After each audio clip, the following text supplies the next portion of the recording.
Hora de programación producida desde los estudios de Radio Pacífica en North Hollywood, California. Contragolpe se escucha por FM por todo el sur de California, por KPFK 90.7 FM Los Ángeles, 98.7 FM en Santa Bárbara, 95.5 Ridgecrest, China Lake y mundialmente por www.kpfk.org.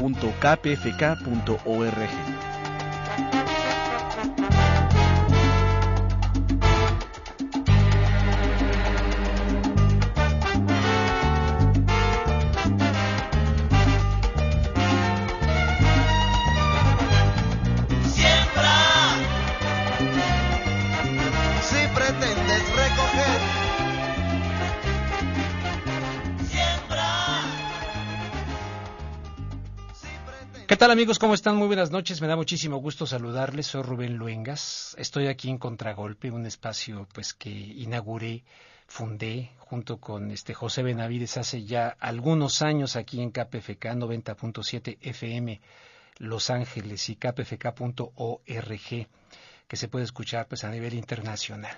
En esta ocasión estoy aquí como invitado, aunque tengo la invitación por parte de KPFK y de José Benavides para reintegrarme todos los miércoles a este espacio radiofónico. Pero quiero ser cumplidor, ¿verdad? No de que vamos a ver si podemos evaluar la situación y realmente incorporarnos. Les comento que estoy ahora sí. Cuando salí de Telemundo 52, incluso lo anuncié por ahí en las redes sociales y empecé muy bravo de que iba yo a hacer un libro y empecé con la investigación realmente. Después me ocupé en algunas actividades, luego entré a Univisión América a nivel de radio en un programa nacional que duró un año con excelentes niveles de ratings y que, como ustedes saben, fue cancelado el programa hace que serán mes y medio, 2 meses, algo así. Entonces, estoy haciendo ahora sí un libro. He anunciado que tendré al doctor Lorenzo Meyer. De hecho, le hablamos por teléfono hace aproximadamente 15 minutos. Nos contestó y ahorita, por algún motivo, no está entrando la llamada. Entonces, por eso estoy haciendo aquí un poquito de tiempo contándoles el asunto, porque la idea es hablar con el doctor Lorenzo Meyer, un historiador mexicano, escritor, periodista, profesor académico del Colegio de México y que todos los lunes participaba en una mesa de tertulia en el programa de Carmen Aristegui de todas las mañanas, que ha sido también cancelado recientemente. Me imagino que ustedes están perfectamente bien enterados acerca de lo que este programa significaba en el espacio radiofónico mexicano.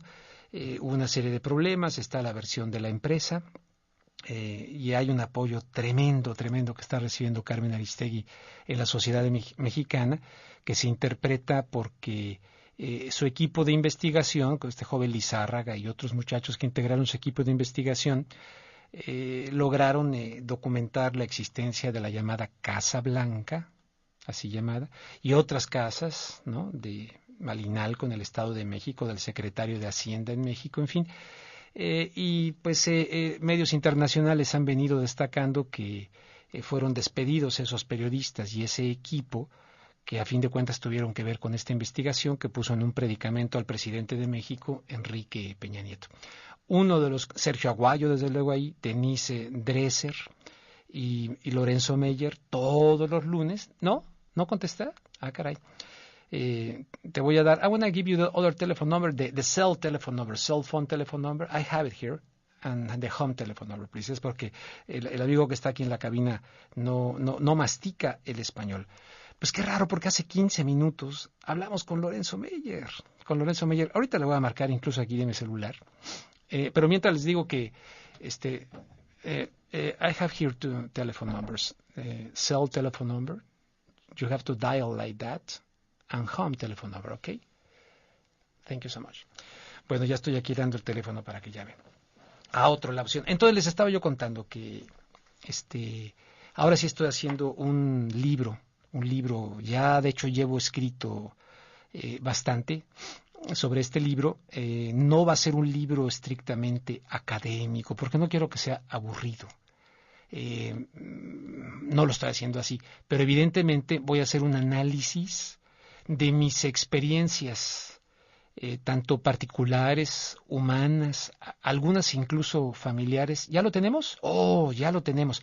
Bueno, entonces, ahora sí, espérenlo porque ahora sí estoy trabajando duro en ese libro. Una crónica, pero no una crónica nada más, sino una crónica que va acompañada de la idea que tenía yo sobre el periodismo norteamericano en los Estados Unidos al venir a los Estados Unidos, con ejemplos como lo de el caso de Watergate y muchos otros importantes, Edward Murrow, ¿no? Recuerdan ese hombre que dio la batalla en contra de este senador del macartismo, en fin, tremendo. Entonces, muchísimas gracias. Entonces resulta que ya tenemos a Lorenzo Meyer, luego le sigo platicando de ese asunto. ¿Cuál es el contexto de esta entrevista por la cual hoy estoy aquí en Contragolpe? Repito, agradezco mucho la invitación de KPFK y de José Benavides para que me reintegre al programa. Vamos a ver, para poder hacer un programa como el que hacíamos con ustedes antes aquí, ¿no? Bien a fondo, bien en contexto, bien detalladito, con personajes importantes, como me hace favor el día de hoy de estar Lorenzo Meyer, doctor Lorenzo Meyer, del Colegio de México, hombre valiente, responsable, comprometido, no de ahora, sino desde hace muchísimo tiempo. Yo recuerdo aquellas columnas en aquel periódico Excelsior, no en el de ahora, en el de antes. Tremendo Lorenzo Meyer. Lorenzo, te saludo, te abrazo, te mando un fuerte abrazo hasta la Ciudad de México y gracias por aceptar esta invitación aquí de Contragolpe para hablar con la audiencia de KPFK. ¿Cómo estás, primero que nada? Buenas noches. Buenas noches, Rubén. Pues listo para la entrevista. Listo para la entrevista. Pues primero te quiero preguntar, es evidente que muchas personas que escuchan esta estación acá de KPFK Pacific Radio están conscientes de lo que ha ocurrido allá en México con la salida de una periodista como Carmen Aristegui. Les estaba diciendo, todos los lunes participaban ustedes en una tertulia, en una mesa de análisis, todos los lunes con Sergio Aguayo, con Denise Dresser, ustedes también ahora que terminó la relación con MBS, ustedes también decidieron obviamente salir y le han dado un apoyo abierto a Carmen Aristegui, pero más allá de Carmen Aristegui, evidentemente es un golpe a Carmen Aristegui, pero es algo más. Te quiero preguntar, ¿qué pudieras tú decirle pues a la audiencia de este espacio acerca de lo que ha ocurrido con la salida de ustedes de esta importante radio en México a nivel nacional? Bueno, Rubén, vamos entonces a poner un poco en contexto histórico, de historia reciente, la situación política de México y dentro de ese contexto, el de los medios de comunicación, y ya terminaremos en la parte de Carmen en concreto. Uh-huh. Como todos sabemos, el México del siglo pasado, del siglo XX, creció políticamente a la sombra de la Revolución Mexicana y del sistema que terminó por cuajar una vez que la Revolución concluyó. El sistema autoritario, priista, presidencialista, que se fue viniendo abajo más o menos con lentitud, pero que para finales del siglo pasado, pues ya daba muestras de que había caducado. Y en el año 2000, cuando ya salen a la vida y están activos partidos de oposición, uno de derecha, otro de izquierda, el de derecha el PAN, un partido creado en 1939, y el PRD a la izquierda, creado después de la elección de 88 que Cuauhtémoc Cárdenas se presentó como candidato, y que hay muchas sospechas de fraude en su contra y que le dio el triunfo a Salinas, pero ya no podía seguir siendo el sistema el mismo. Entonces hay un surgimiento de una ciudadanía. Y finalmente, en el año 2000, el PRI sale de la casa presidencial, no de todos los estados, en algunos de ellos quedó en el gobierno casi intacto, de la misma manera como se vivía antes la política local, se siguió viviendo, pero en la nacional hubo un cambio. El PAN duró 12 años, 2 presidencias de 6, una con Vicente Fox, la otra con Felipe Calderón, pero lo que creíamos muchos que iba a ser el inicio de una democracia, de un sistema que iba a arraigar, no fue así. a mi juicio, la derecha panista tuvo casi pánico de la izquierda perredista, entonces encabezada por Andrés Manuel López Obrador, y buscó formas de apoyarse en el viejo PRI, de no dejarlo morir, sino de darle respiración de boca a boca y entre los dos poder hacer frente a la izquierda que estaba personificada entonces por López Obrador. Las elecciones de 2006 las ganó el PAN ya con una sombra, una duda sobre la limpieza de las elecciones. Luego vienen las de 2012, sigue esa sombra de duda, se va un poco perdiendo la esperanza, la buena intención de tener en México un cambio realmente sustantivo de forma de ejercer la política. La corrupción siguió más o menos igual, se acelera la guerra contra el narcotráfico, los derechos humanos pierden muchísimo terreno, entonces y además la economía no crece. La economía está dando bandazos, pero básicamente estancada. El crecimiento del Producto Interno Bruto mexicano, desde que empezó la crisis económica, ya en 1982 y hasta la fecha, en promedio el crecimiento de ese producto es del 2%, si le quitas el crecimiento demográfico es del 1% anual de crecimiento real. Es un crecimiento muy pobre para un país que necesita creación de empleos de alrededor de 1 millón de empleos al año. Entonces hay un problema político, económico, y la esperanza de un cambio de fondo se va perdiendo. Llega el PRI otra vez al poder. Esto es muy importante porque en términos generales los sistemas políticos autoritarios latinoamericanos, a la hora de dar el cambio, el antiguo partido o grupo dominante se va perdiendo.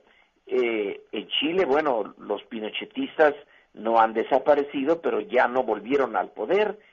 En la Argentina los militares están ahí, pero ya no volvieron al poder.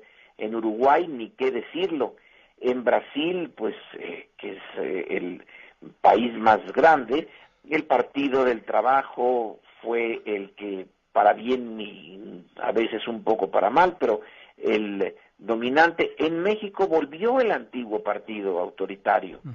Y es en ese contexto donde aparecen señales claras de que quieren el presidente actual y su partido volver a recrear en la medida en que les sea posible el antiguo sistema del siglo XX. Es decir, volver a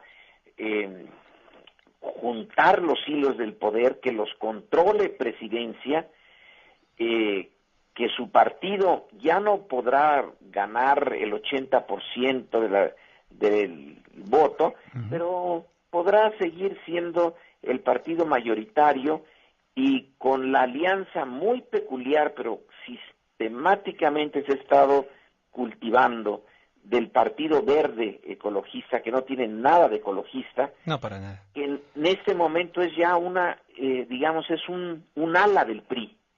Entre estos dos, la posibilidad de mantener el control del Congreso, de volver a ganar las elecciones en el 2018, es muy alta, y entonces creo yo que estamos viviendo políticamente en México un intento de retorno, que no se va a poder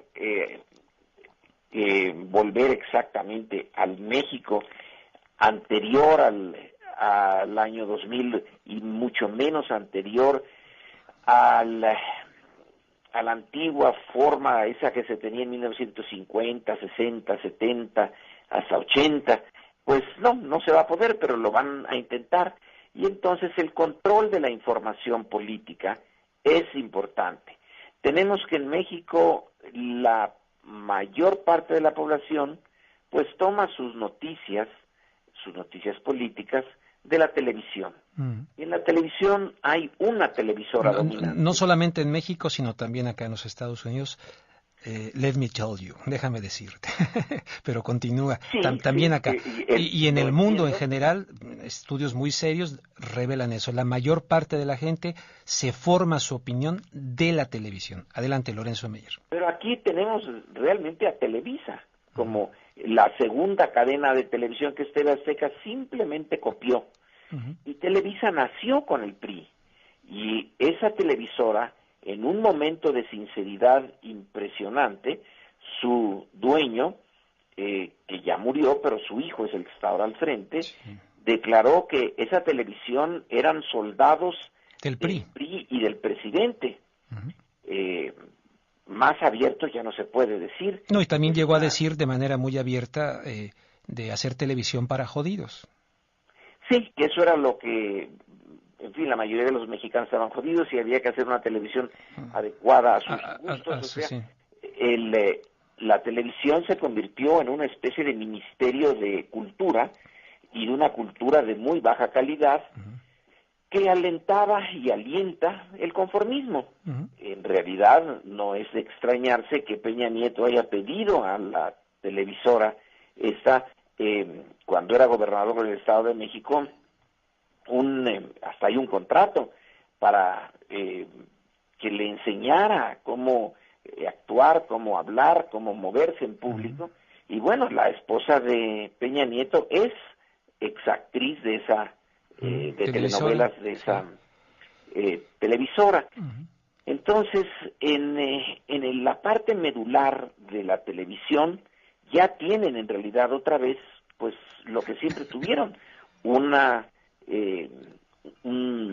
forma de presentar la política que está de acuerdo con lo que el gobierno desea. Luego está la radio. La radio sí vivió un periodo de pluralidad, pero vemos que con la salida tan abrupta de Carmen Aristegui, la segunda vez que la cortan de esta cadena de radio MBS, y las dos por presión de la presidencia, pues están volviendo a intentar clausurar, matar lentamente la pluralidad que sí había en la radio. La había, pero también con limitaciones. Déjame decirte, y va a ser parte, ahí lo narro en mi libro, en alguna estación de radio donde yo estuve, en un noticiario, estaba yo entrevistando al ingeniero Cuauhtémoc Cárdenas, que además era su cumpleaños, en una determinada coyuntura, y entró el gerente de la estación. No digo en el libro qué radiodifusora es, ni lo voy a decir ahorita, pero entró en un comercial, me golpeó en la mesa. Alguien había llevado un excelente café veracruzano que brincó hasta el micrófono, quedó cargado de café, y en el golpe dijo: aquí no existe el PRD. En esa época, en un comercial. Lo que pasa es que el gerente no se esperaba mi reacción. Le digo: no existe, entonces siéntese usted a conducir, y entonces yo me paro, y me obligaron a continuar después de la pausa. Pero en fin, yo también tengo mis anécdotas allá, pero en fin, déjame adelante. Preguntarte en qué año ocurrió esto. ¿En qué año ocurrió? Evidentemente Cuauhtémoc Cárdenas era todavía, se perfilaba para ser candidato antes de aquel debate en el cual fueron Zedillo y Fernández de Ceballos. Era en México todavía, cuando te dieron ese golpe y el café saltó, era el México del PRI, de los estertores, del último momento, en lo que creíamos que iba a ser el último momento del PRI. Exactamente. Yo estoy señalando que había una más o menos apertura en la radio en el 2000, 2005, 2008, en tiempos del PAN, más o menos, pero la radio sí tenía esa posibilidad de ser más plural, y desde luego la prensa de esos años ya no fue la de el periódico de Scherer, que el presidente podía correr de trasmano, pero hacer que el director del diario más importante pues quedara en la calle. La prensa escrita tiene también una cierta pluralidad, pero cierta, no es toda la que se pudiera, y hay una gradación, la más controlada, autocontrolada en buena medida, es la televisión. Ahora está perdiendo espacio la pluralidad en la radio. Y bueno, nos queda básicamente la prensa, que es una fuente de información que la mayoría de los mexicanos no acuden a ella porque no es su costumbre adquirir periódicos ni leer periódicos con contenido político. Se compra en las grandes grupos, en el caso de que se compre la prensa, se compra una que tiene poco contenido político, y han abundado los periódicos que son regalados para que tengan publicidad y no te los cobran, pero que tienen muy pobre contenido político. Sí. Entonces en eso sí hay pluralidad, pero porque tiene una incidencia menor. La radio estaba teniendo una incidencia mayor, y ahí la independencia que Carmen Aristegui llevó hasta lo más lejos que era posible en México, se permitió con un grupo de 4 personas tener una unidad de investigación que puso realmente a temblar al presidente cuando sacó la noticia de la casa de $7 millones que tiene la esposa de Peña Nieto, y que está financiada por un contratista del gobierno sí, cuando Peña Nieto era gobernador, y del gobierno federal cuando Peña Nieto es presidente. Esa noticia, esa sola noticia que le dio la vuelta al mundo, porque fue comentada en periódicos y televisoras extranjeras, le dio un golpe a la imagen tan cuidadosa, especialmente, digamos, creada por Televisa y el gobierno federal, de un presidente moderno, joven, con muy buena dicción, con una esposa bella, etcétera, y que estaba abriendo más y más a México al mundo, al punto de cambiar la legislación sobre el petróleo para que vengan otra vez las empresas privadas extranjeras a lo que queda. Por cierto, hoy es 18 de marzo. Exactamente, hoy es el día de la expropiación petrolera. El día de la expropiación petrolera, ¿no? Sí, vamos a necesitar otro 18 de marzo en algún futuro para recuperar lo que se perdió. Sí. Entonces tenía Peña Nieto muy buena imagen. 2 cosas, buena imagen, no interna, la interna nunca despegó las encuestas internas. La popularidad de Peña Nieto era baja, notablemente baja, en comparación con los primeros años de los sexenios anteriores. Pero en el resto del mundo manejaba bien esa imagen, hasta que llega el problema de los estudiantes normalistas de Guerrero, de la normal de Ayotzinapa, que desaparecen 43 estudiantes en una noche, y eso abre muchas preguntas más allá de lo de Guerrero y de Ayotzinapa sobre la naturaleza del gobierno, sobre la naturaleza de la relación autoridades-crimen organizado, sobre la ineficacia del gobierno para poder proveer al ciudadano normal, común y corriente de seguridad. Se abre de nueva cuenta el problema de el montonal de los miles de muertos en la guerra inútil contra el narcotráfico de Felipe Calderón, que es la manera como trató de ganar legitimidad y popularidad como un presidente fuerte que se enfrenta al crimen organizado, pero que realmente no logra su objetivo. Y en ese momento también Carmen Aristegui saca lo de el conflicto de intereses al más alto nivel del sistema político mexicano y golpea en la línea de flotación a la figura presidencial. Ahí está la explicación de por qué la empresa de manera tan abrupta decide acabar con la relación con Carmen, acabar con su unidad de investigación, poner unos lineamientos que de aquí en adelante todo lo que se investigue y en general todas las noticias que se den tienen que pasar primero por un director de noticias que les va a decir a los conductores qué áreas tocar y qué áreas no. Sí. Y bueno, estamos acercándonos a las formas tradicionales de control político, las que tenía México antes de la supuesta transición a la democracia. Sí. Yo digo que es supuesta, de hecho tú has escrito mucho sobre eso, supuesta transición. Yo ahora me queda perfectamente claro, Lorenzo, eso fue cuento chino, fue gatopardismo, que todo cambie para que nada cambie. Ve lo que ahora ha dicho, de hecho, el señor Vicente Fox, que francamente, no sé, yo creo que necesita alguien que le revise el coco a este cuate. Se le tiró a la yugular a Carmen Aristegui ahora, además se me hace muy cobarde esto. Y no solamente eso, sino que se puso a decir también que ya a dar consejos de padre, dice él, a los padres de Ayotzinapa, que andan muchos por acá precisamente en una caravana en los Estados Unidos, Sí. que ya, oye, tengo que hacer una pausa, right now, tengo que hacer una pausa, Lorenzo, nada más dura unos cuantos minutos y regreso contigo. Estoy en vivo, en Contragolpe, con el doctor Lorenzo Meyer, protagonista sin duda también de este programa importante, que más allá de estos highlights o de estos momentos estelares que nos ha dicho del periodismo de este programa, fue la continuidad de un espíritu crítico y de temas que para otros medios eran intocables en la radio. Permíteme tantito, Lorenzo Meyer, estamos en vivo, regreso contigo en KPFK Contragolpe desde Los Ángeles, California.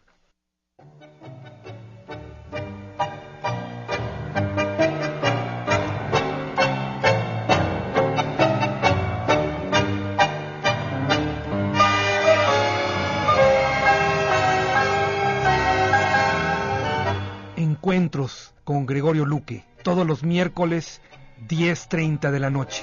Amor, pasión, arte, poesía, en esta nueva propuesta radiofónica.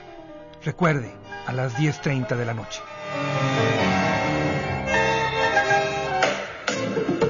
El miércoles 25 de marzo, KPFK sonará en español durante todo el día, para recordar el 9º aniversario de las marchas históricas que retumbaron en todo el país. Los programadores y programadoras en español sumamos fuerzas para traerles una variedad de música y noticias y temas de mucho interés para todos ustedes. Próximamente les daremos más detalles. Por lo pronto, apúntenlo en su calendario. Miércoles 25 de marzo, KPFK en español durante todo el día a las 24 horas. Y sonará muy bonito, ¿que no? Acompáñenos y pase la voz.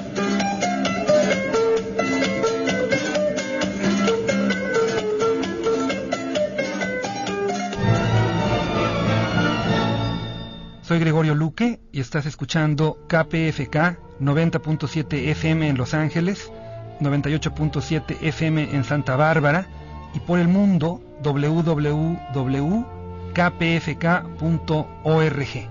I am Gregorio Luque and you're listening to KPFK 90.7 FM Los Angeles, 98.7 FM Santa Barbara, and throughout the world you can contact us at www.kpfk.org.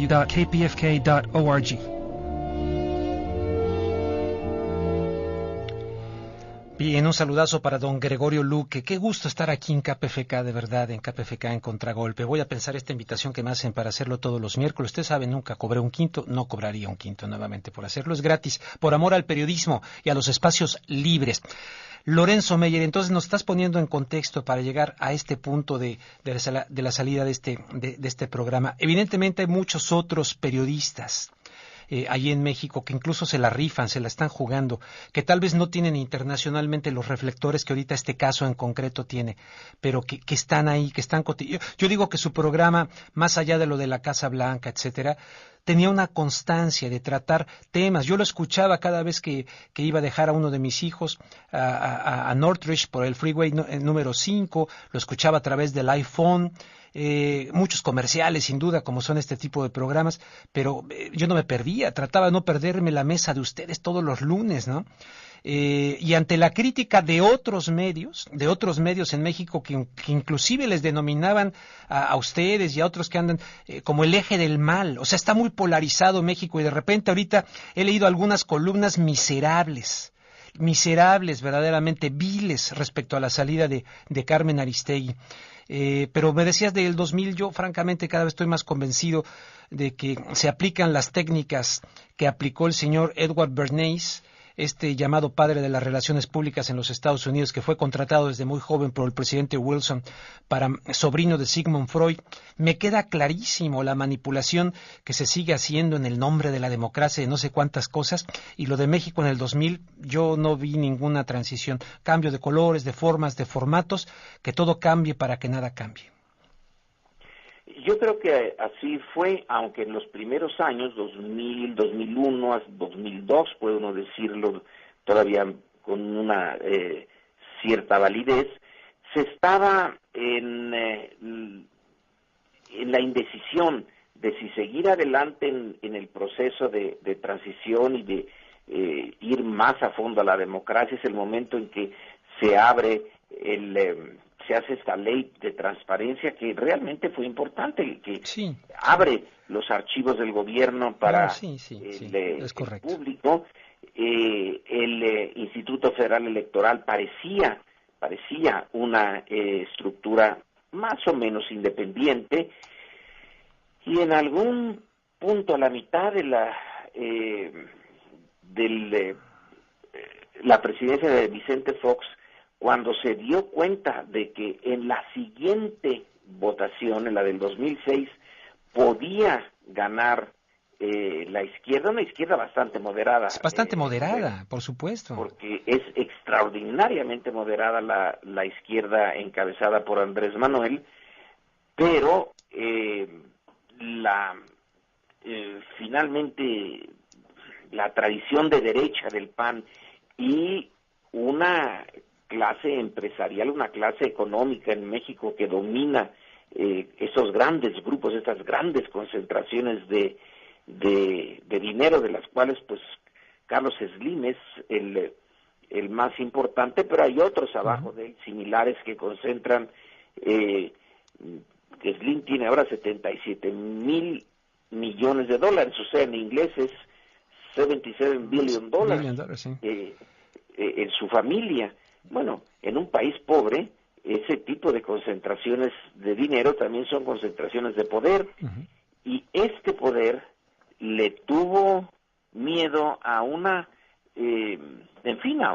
a una transformación no radical, porque nadie iba en contra del capitalismo, ni de la propiedad privada, ni nada. Ya la izquierda mexicana no significa atacar al capitalismo, significa moderarlo. Por supuesto, mira, tú te acuerdas, obviamente, Ramírez de la O, ¿no? Hubiera sido el secretario de Hacienda de Andrés Manuel López Obrador, ¿correcto? Sí.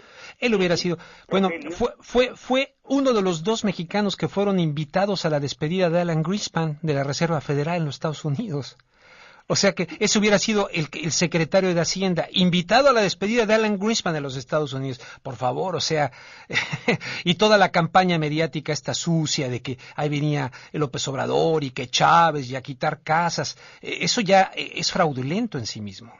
Fíjate que ahora es interesante ver cómo están atacando al partido, digamos, más progresista y peculiar de España, el partido Podemos. Podemos, sí, claro. El establishment español lo ataca por sus ligas con Venezuela. Es lo mismo que hicieron con Andrés Manuel López Obrador. Como ya no estaba Moscú, el oro de Moscú tampoco podía ser el oro de La Habana, porque la pobre Habana ya ni oro tiene. Sí. Entonces, el tema anticomunista tradicional no se tocó, pero se tocó algo muy similar, poniendo al chavismo venezolano como un centro de conspiración, y que México se haría chavista con Andrés Manuel López Obrador, como hoy están señalando al partido de Pablo Iglesias en España, al Podemos, con la misma etiqueta. Es una falta de imaginación la de la derecha, pero al final tuvieron éxito. Hay en la sociedad mexicana una parte muy conservadora, muy miedosa, muy mal educada en el sentido político, y el resultado es esto, es lo que tenemos ahora.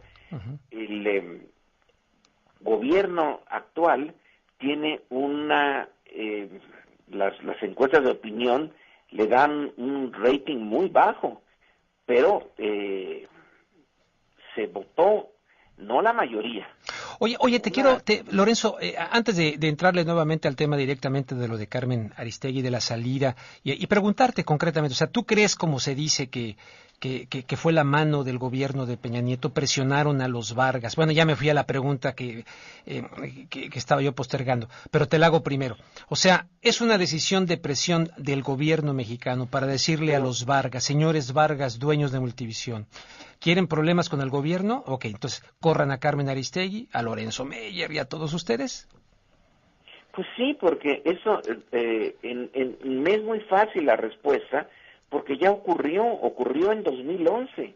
Sí. En 2011, cuando de un día para otro se lanza la propia empresa contra Carmen y dice que violó la ética profesional de la empresa, porque en el noticiero, comentando lo que se había dicho en el Congreso de la Unión, es una noticia, que en el Congreso de la Unión se pregunte si el presidente Felipe Calderón es un alcohólico, es decir, si hay momentos... Fernández Noroña, que era diputado, ¿no? Fernández Noroña que lo preguntó, sí. Ajá, que pierde la posibilidad de razonar, porque en la tarde ya estaba sistemáticamente, según esta versión, yo no lo sé, estaba bajo la influencia del alcohol. Entonces Carmen Aristegui pregunta muy oportuno, sí, y pide a la presidencia que aclare eso.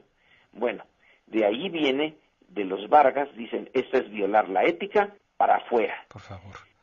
Luego, la reacción de la sociedad y el que el gobierno no les cumpliera bien a bien lo que querían los Vargas, hace que se reinstale a Carmen Aristegui y que un tiempo después el propio Joaquín Vargas en público, como dice una canción popular mexicana, en público de la gente, señaló que la presión para quitar a Carmen vino de Los Pinos. Sí, en la Casa Lam, si no mal recuerdo, en la Casa Lam hubo un acto ahí y le dio el apoyo a Carmen en ese contexto, en esa ocasión.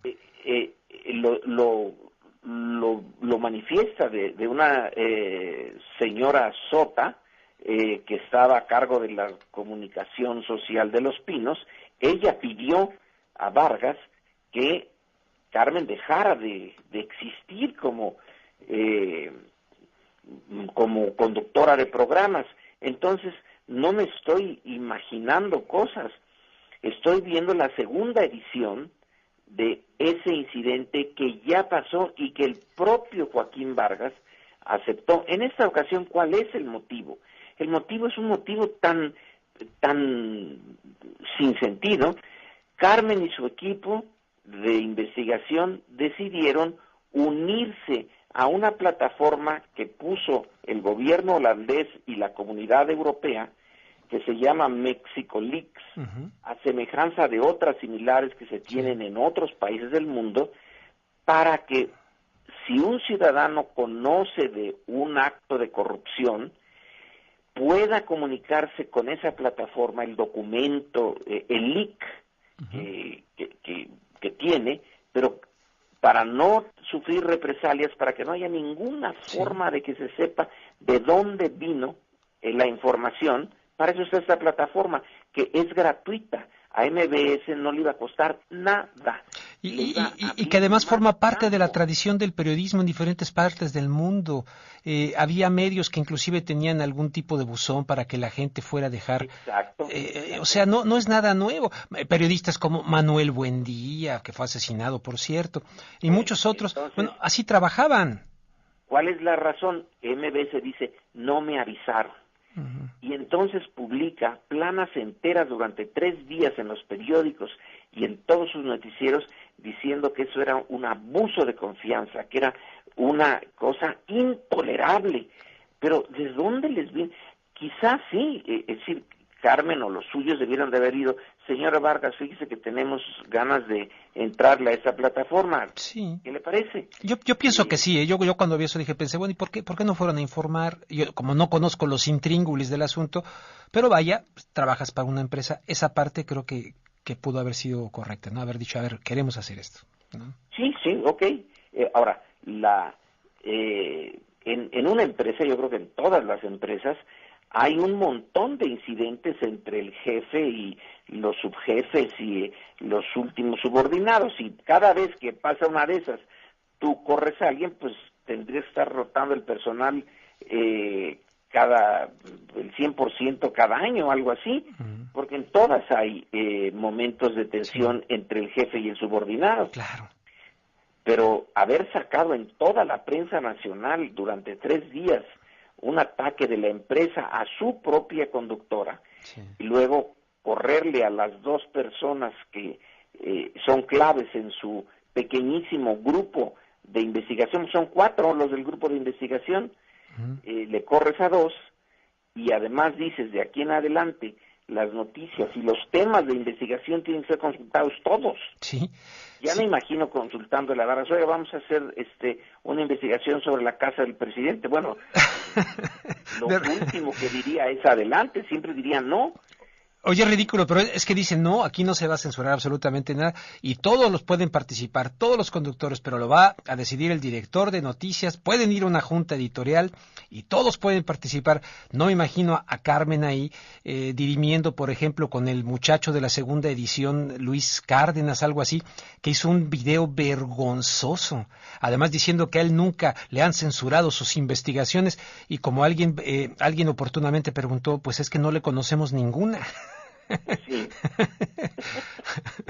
Pero en fin, no se trata de tirarle tierra a estos cuates. Pero la causa formal es tan falta de sustancia que no puedes menos que dudar de ella y pensar que con noticias como la Casa Blanca, noticias como la forma de conducirse de el encargado del PRI en el Distrito Federal, que tenía más bien un círculo de prostitución pagado con el dinero del partido, Cuauhtémoc Gutiérrez, o la casa de Malinalco, del secretario de Hacienda, todos esos temas, ahí ves que clarito que esa es el enojo del gobierno contra Carmen, esa es la verdadera razón. Uh-huh.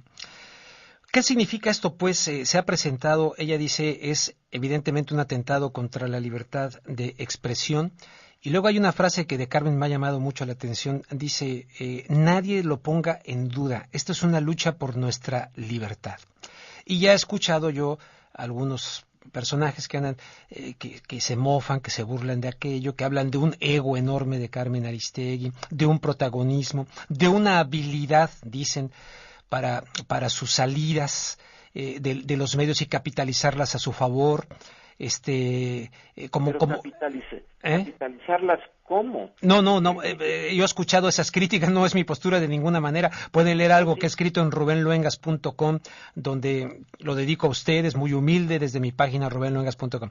Pero me refiero, leí algo, no sé si es verdad, pero bueno, lo voy a decir. Dicen que Ciro Gómez Leiva dijo que incluso tenía que ofrecer disculpas por esto que mencionabas desde el PRI. No sé si es un comentario real de Ciro Gómez Leiva. Si lo es. Sí. Ah, sí lo es. Híjole, pues qué cuate, ¿qué le pasa a este cuate, man? Bueno, pues que el poder está concentrando otra vez el control de la información con la ayuda, entre otros, de Televisa y de gentes como Ciro. El fenómeno de una vuelta al pasado, yo no creo que se pueda reeditar el pasado, es imposible, pero que tienen ganas de hacerlo, sí. Ahora decir, esto lo hace Carmen para mejorar su posición, pues ¿cómo? Porque ahora, ¿quién de los personajes que controlan la radio, que son muy pocos en México, todos crecieron bajo el PRI, todos hicieron sus cadenas de radio bajo el PRI, uh-huh. ¿Quién se va a atrever a volver a abrirle el espacio a Carmen? Si Carmen es racional, debió de haber sido pues como Ciro Gómez Leiva, y así le iría bien. Uh-huh. Entiendo más de lo que te imaginas, eso sí. Otros valores, sí. Entonces decidió ir por ese camino, y no es la primera vez, si es la tercera o cuarta vez que toca los límites de la tolerancia del sistema. El primero es cuando llamó la atención sobre el padre Maciel y que le cerraron su programa de televisión. Círculo Rojo, ¿no? Sí. Círculo Rojo. Además sacó también en ese programa algo sobre Jacobo Zabludovsky en el 68, ahí también, creo que duraron 4 programas, duró ese. Pero luego la historia la reivindicó, porque lo del padre Maciel, ahora ya hasta el Papa, dice que era un enfermo. Ah, no, pero totalmente, sí. Y eso lo propuso Carmen hace años. Sí, sí. Y no quisieron verlo, ni la clase alta mexicana que lo protegía como si fuera un desvalido, ni la Iglesia Católica de México, ni en el Vaticano. Sí. A ese tema, fíjate, curiosamente, en el Canal 40 también le entró Ciro Gómez Leiva, aquel Ciro Gómez Leiva, el otro, el que hacía otro tipo de periodismo, en el Canal 40 también le entró. Oye, aparte de lo que tú dices, de están concentrando todo el poder y tal, hay factores de envidia. Leí un artículo, y lo voy a decir, un artículo en el Excelsior de Pepe Cárdenas también, a quien a Pepe Cárdenas lo corrían mucho. Yo me acuerdo muy bien. Conviví con Pepe Cárdenas en lo que era Imevisión, que recuerdo incluso. Luego yo lo sustituí, cosa que en un programa de Stereo 101, que realmente me siento mal de haberlo hecho en aquella ocasión, porque en esa época a él lo corrían y hacía buen periodismo. Entonces gente que lo corrían como signo inequívoco de que molestaban lo que hacían, ahora están todos así como soldaditos. Pues sí, porque Carmen puso los estándares muy altos. A la hora de quitarla, bajan los estándares y los que estaban abajo, entonces en términos relativos suben. Y creo que desearían que nunca jamás volviera a aparecer ni Carmen ni algo similar a ella, porque los rebasó con mucho. Y, insisto, en términos relativos, pues si ya no está Carmen, todos los demás suben. Este es un juego suma cero. Sí. Lo que pierde Carmen lo ganan los otros.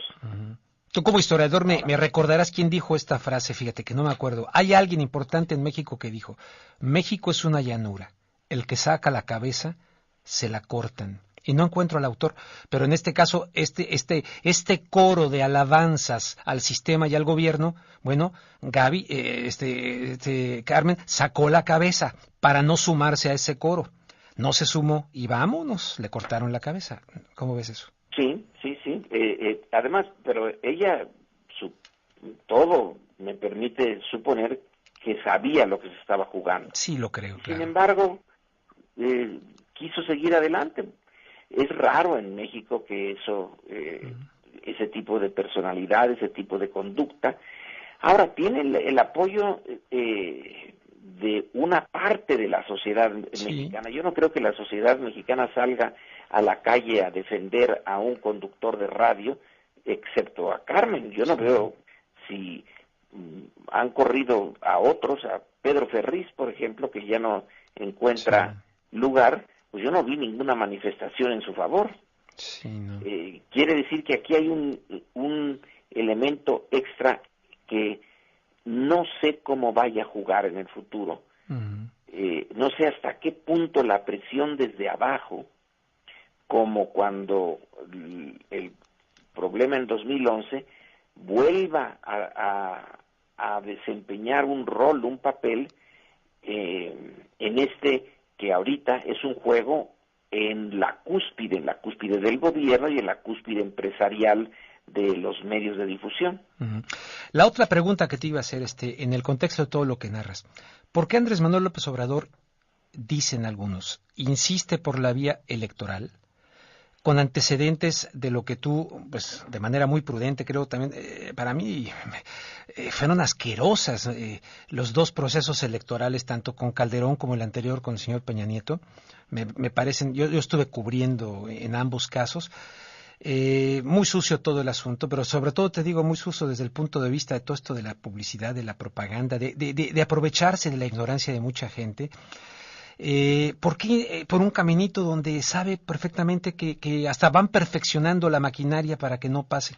Muchos dicen es la hora del paro nacional, es la hora de la desobediencia civil, dice Noroña, de inventar otros caminos porque es legitimar a esta partidocracia ¿verdad? El PRD, los que creyeron que el PRD era una cuestión de reserva moral, ya ven que no es cierto. Este partido, el Verde Ecologista, por favor, de risa. O sea, la corrupción se ha coagulado en las arterias de México, y los partidos no están ajenos a esto. Y nuevamente insiste López Obrador por el camino electoral. Yo ya veo cosas muy extrañas nuevamente. Tú dijiste, muy probablemente van a volver a ganar las elecciones. No, sí, y además una acotación, el Partido Verde no es un partido de risa, el Partido Verde es un sector más del PRI. Claro. Es un sector que está bien manejado en la mercadotecnia, que tiene candidatos guapos, jóvenes, como si fueran todos actores de televisión, y hay un sector del público mexicano que se traga los eslogans del Partido Verde, que son eslogans facilísimos. Uh-huh. Por ejemplo, pena de muerte a los secuestradores. Sí, sí.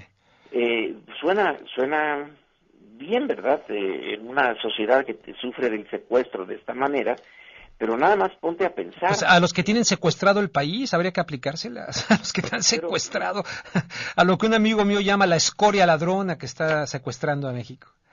Pero fíjate lo que significaría en el sistema de justicia mexicano, en donde no hay ninguna posibilidad de creer en ese sistema, ¿a quiénes les aplicarían la pena de muerte?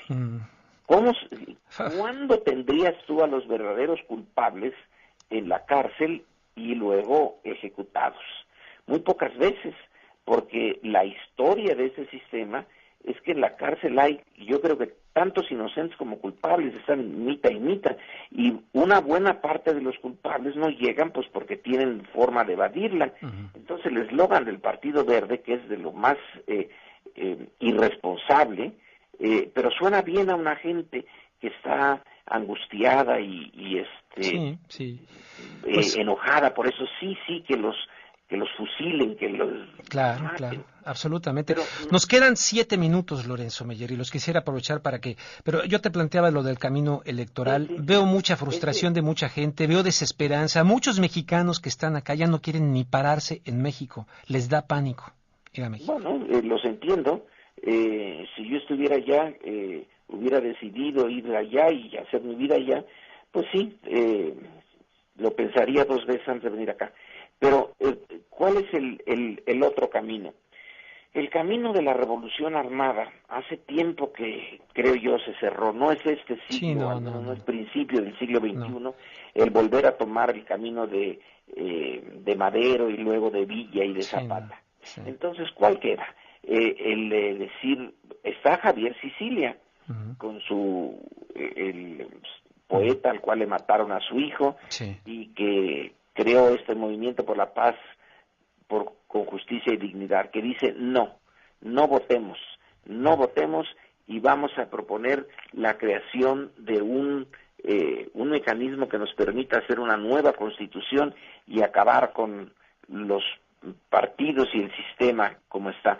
Suena bien, pero es imposible a mi juicio. Sí, está complicado, sí. Para que el no voto acabara con ese sistema, se necesitaría convencer a la mayoría de los mexicanos, pero se necesitaría hacerlos militantes de esta nueva fórmula, y yo no veo más que a un puñado de ellos por ese camino. Uh-huh. Entonces, la otra es, Andrés Manuel dice, bueno, vamos a ver si Morena lentamente, yo no sé qué quiere decir lentamente, si quiere decir 10 años, 20 años, un siglo, no sé, un milenio, echar las bases, no para ganar en esta ocasión, sino para tener un partido honesto, real, y que poco a poco, así al estilo, digamos, humilde, de la larga tarea, como decía el PAN, fíjate, se parece en eso al PAN de los orígenes, al PAN que parecía al PAN histórico, realmente sincero, al PAN histórico, que hablaba de la larga brega, una brega de siglos para transformar a México. Cuando el PAN llegó, pues lo que hizo fue transformarse el PAN y seguir México como estaba antes. En esta tesitura está la idea de López Obrador. Vamos a hacerlo no es una gesta heroica, no pide mártires, pide gente honrada que sistemáticamente trabaje poco a poco por ir creando un núcleo político organizado con valores que sí sea congruente con su conducta. Ahora, yo no sé si lo logrará, pero esa es una vía. La otra vía es la de Javier Sicilia. Y también creo que anda Raúl Vera un poco por ahí, o las dos, intentar las dos. Lorenzo, nos quedan 2 minutos y medio. Algo que mis preguntas en la conversación contigo no hayan generado, hay mucha gente que noto a través de Twitter que nos están escuchando desde México, veo mucho movimiento, y acá también en los Estados Unidos. Algo que les quieras decir a manera de conclusión de esta reflexión, que te agradezco mucho que hayas aceptado tener con este espacio de contragolpe de KPFK en Pacifica Radio. No, bueno, el que agradece soy yo porque me das este espacio en un momento en que sí lo necesitamos. Claro. Pues la única idea que me queda es en relación a lo de Carmen, en relación a la cerrazón de los espacios en la radiodifusión y en general en los medios, es que Carmen ya hizo hasta más de lo que se le podía pedir. Sí. Ahora es el tiempo de la sociedad. Es el tiempo de la sociedad, claro. Tiene que salir. Tiene que no nada más ser espectadora de este drama y ver y decir, pobre Carmen, qué barbaridad, Juana de Arco, ya la quemaron. Tiene que entrar también. En un principio hubo una manifestación frente a MBS en donde se llevaron las 170,000 firmas pidiendo que ese espacio no se cerrara, pero deben de haber más de esas manifestaciones. Totalmente porque no es por Carmen finalmente. No es por ella. A mí Carmen sí, en lo personal es un personaje entrañable, pero supongamos que haya mucha otra gente que diga, no, pues sí, tenía un ego muy grande, etcétera. Es que la lucha no es por ella, es por la propia sociedad mexicana. Es lo que digo allí en mi página, que fue un golpe contra Carmen, fue un golpe contra el periodismo y a fin de cuentas contra la sociedad, pero como tú dices, es la hora de la gente, de la sociedad. Vamos a ver si responden. Lorenzo Meyer, te agradezco mucho y estoy evaluando el continuar con este programa todos los miércoles, entonces espero que en un futuro aceptes otra invitación a este espacio para dialogar. Claro que sí, Rubén. Buena suerte allá a ti y a los paisanos en Estados Unidos. Te agradezco mucho. Un fuerte abrazo para Lorenzo Meyer. Esto quedará luego subido en rubenluengas.com y en otros medios por ahí que lo estarán jalando. Te agradezco mucho, Lorenzo. Un fuerte abrazo y seguimos platicando. Si deseas escuchar el programa otra vez, simplemente visita nuestra página electrónica y oprime el botón de archivos.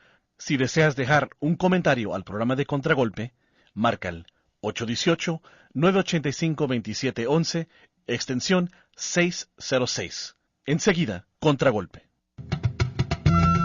El calendario de Mujeres de Maíz incluye eventos, talleres y programación que ofrecen durante la primavera de 2015.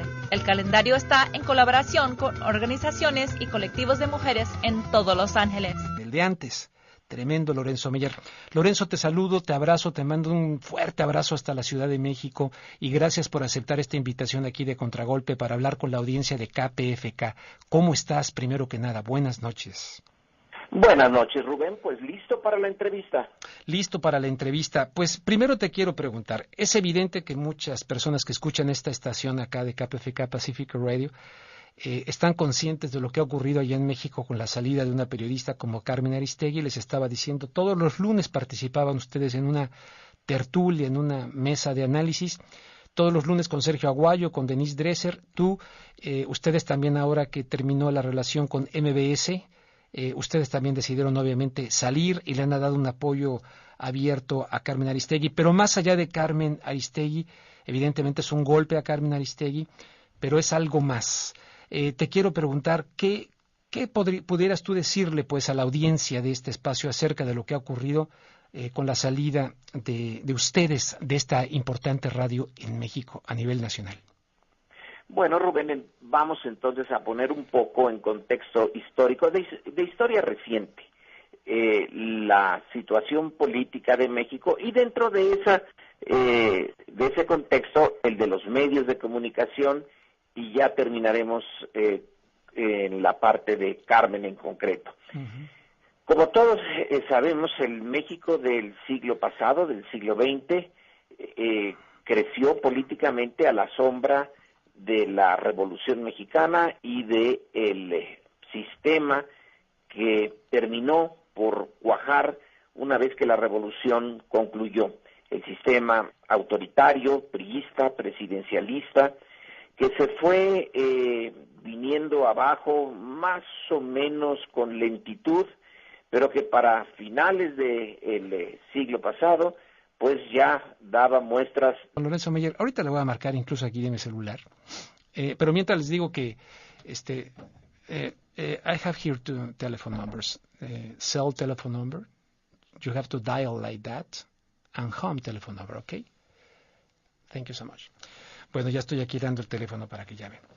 A otro, la opción. Entonces les estaba yo contando que ahora sí estoy haciendo un libro, ya de hecho llevo escrito bastante sobre este libro. No va a ser un libro estrictamente académico, porque no quiero que sea aburrido. No lo estoy haciendo así, pero evidentemente voy a hacer un análisis de mis experiencias, tanto particulares, humanas, algunas incluso familiares. ¿Ya lo tenemos? Oh, ya lo tenemos. Bueno, entonces, ahora sí, espérenlo, porque ahora sí estoy trabajando duro en ese libro. Una crónica, pero no una crónica nada más, sino una crónica que va acompañada de la idea que tenía yo sobre el periodismo norteamericano en los Estados Unidos al venir a los Estados Unidos, con ejemplos como lo de el caso de Watergate y muchos otros importantes, Edward Murrow, ¿no? Recuerden ese hombre que dio la batalla en contra de este senador del macartismo, en fin, tremendo. Entonces, muchísimas gracias. Entonces resulta que ya tenemos a Lorenzo Meyer, luego les sigo platicando de ese asunto.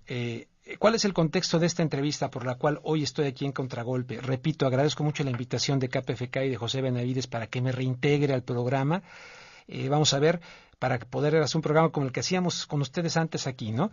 Bien a fondo, bien en contexto, bien detalladito, con personajes importantes, como me hace favor el día de hoy de estar Lorenzo Meyer, doctor Lorenzo Meyer, del Colegio de México, hombre valiente, responsable, comprometido, no de ahora, sino desde hace muchísimo tiempo. Yo recuerdo aquellas columnas en aquel periódico Excelsior, no en el de ahora, que serán mes y medio, 2 meses, algo así. Entonces, estoy haciendo ahora sí un libro. He anunciado que tendría al doctor Lorenzo Meyer. De hecho, le hablamos por teléfono hace aproximadamente 15 minutos. Nos contestó y ahorita, por algún motivo, no está entrando la llamada. Entonces, por eso estoy haciendo aquí un poquito de tiempo contándoles el asunto, porque la idea es hablar con el doctor Lorenzo Meyer, un historiador mexicano, escritor, periodista, profesor académico del Colegio de México, y que todos los lunes participaba en una mesa de tertulia en el programa de Carmen Aristegui de todas las mañanas, que ha sido también cancelado recientemente. Me imagino que ustedes están perfectamente bien enterados acerca de lo que este programa significaba en el espacio radiofónico mexicano. Hubo una serie de problemas, está la versión de la empresa, y hay un apoyo tremendo que está recibiendo Carmen Aristegui en la sociedad mexicana, que se interpreta porque su equipo de investigación, con este joven Lizárraga y otros muchachos que integraron su equipo de investigación, lograron documentar la existencia de la llamada Casa Blanca, así llamada, y otras casas, ¿no?, de Malinalco en el Estado de México, del secretario de Hacienda en México, en fin. Y pues medios internacionales han venido destacando que fueron despedidos esos periodistas y ese equipo, que a fin de cuentas tuvieron que ver con esta investigación que puso en un predicamento al presidente de México, Enrique Peña Nieto. Uno de los, Sergio Aguayo, desde luego ahí, Denise Dresser y Lorenzo Meyer, todos los lunes. ¿No contesta? Ah, caray.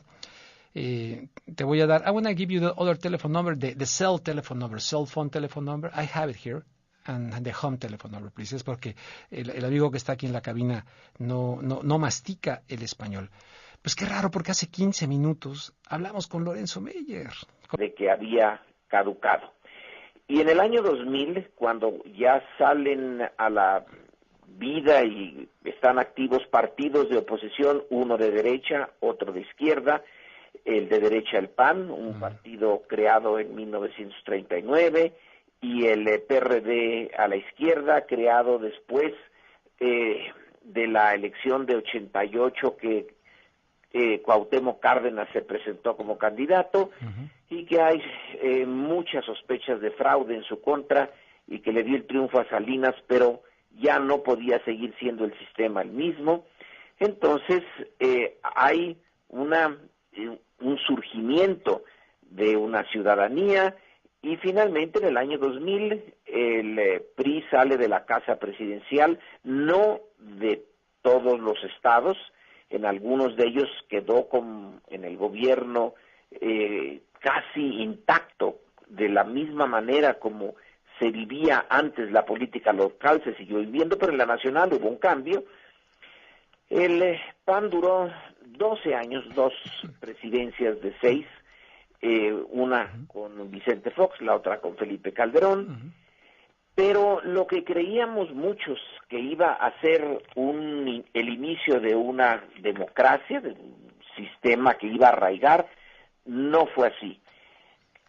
A mi juicio, la derecha panista tuvo casi pánico de la izquierda perredista, entonces encabezada por Andrés Manuel López Obrador, y buscó formas de apoyarse en el viejo PRI, de no dejarlo morir, sino de darle respiración de boca a boca, y entre los dos poder hacer frente a la izquierda que estaba personificada en todo. Hora de programación producida desde los estudios de Radio Pacífica en North Hollywood, California.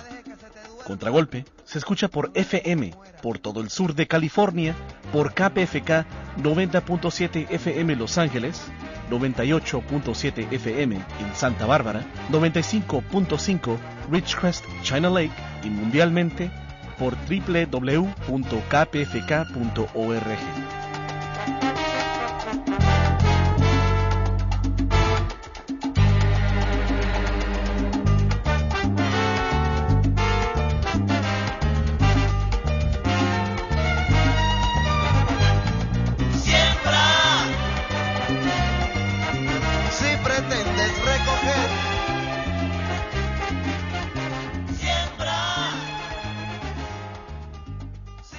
¿Qué tal, amigos? ¿Cómo están? Muy buenas noches. Me da muchísimo gusto saludarles. Soy Rubén Luengas. Estoy aquí en Contragolpe, un espacio pues que inauguré, fundé junto con José Benavides hace ya algunos años aquí en KPFK 90.7 FM Los Ángeles y kpfk.org, que se puede escuchar pues a nivel internacional.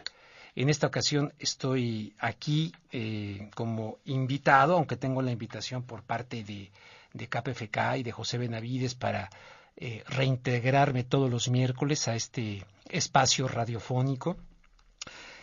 Pero quiero ser cumplidor, ¿verdad? No de que vamos a ver si podemos evaluar la situación y realmente incorporarnos. Les comento que estoy ahora sí. Cuando salí de Telemundo 52, incluso lo anuncié por ahí en las redes sociales y empecé muy bravo de que iba yo a hacer un libro y empecé con la investigación realmente. Después me ocupé en algunas actividades, luego entré a Univisión América a nivel de radio en un programa nacional que duró un año con excelentes niveles de ratings y que, como ustedes saben, fue cancelado el programa.